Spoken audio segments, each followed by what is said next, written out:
Ekikangabwa kigudde ku bantu b'oku kyalo mu Bwindi mu disitulikiti y'e Rubanda bwe basanze omulambo gw'omuvubuka ateeberezebwa okuba ng'aweza emyaka 3 egy'obukulu ng'attiddwa mu bukambwe.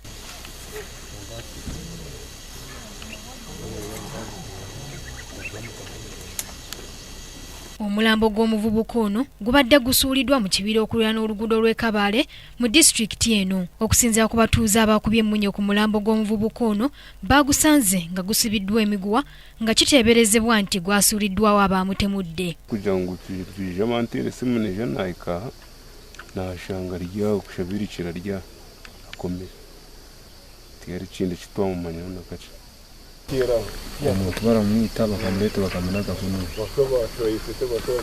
rya binyindo kuno mu Bwindi. Abatuuze bano batemeza ku poliisi mbagirawo esitukiddemu okujjawo omulambo guno n'egutwala mu ggwanika ery'eddwaliro ekkulu ery'e Kabale.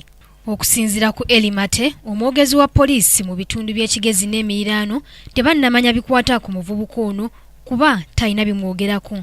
N'asaba abatuuze okunoonyereza oba waliwo omuntu eyababuzeeko nga okunoonyereza bukyagenda mu maaso. Is said to have been dropped there by a unknown vehicle. As we talk, we can't establish the motive and those who were behind that act and for what purpose it could have been dumped in that specific place.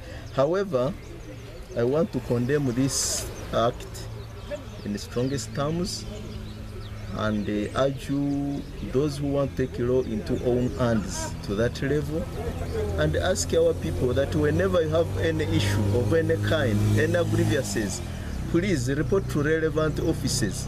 Mata ayongeddeko nti ebikolwa ebyokutemula byeyongera mu disitulikiti y'e Rubanda buli lukya nga gye buvuddeko abatuuze baatwalira amateeka mu ngalo ne baka ku musajja ne bamutta nga bateebereza nti yali mubbi. Yesterday but one, we had got another mob, murder by mob in Nyamweru, where 25 years old man suspected to be a habitual criminal was lynched to death after he attempted to, after he robbed.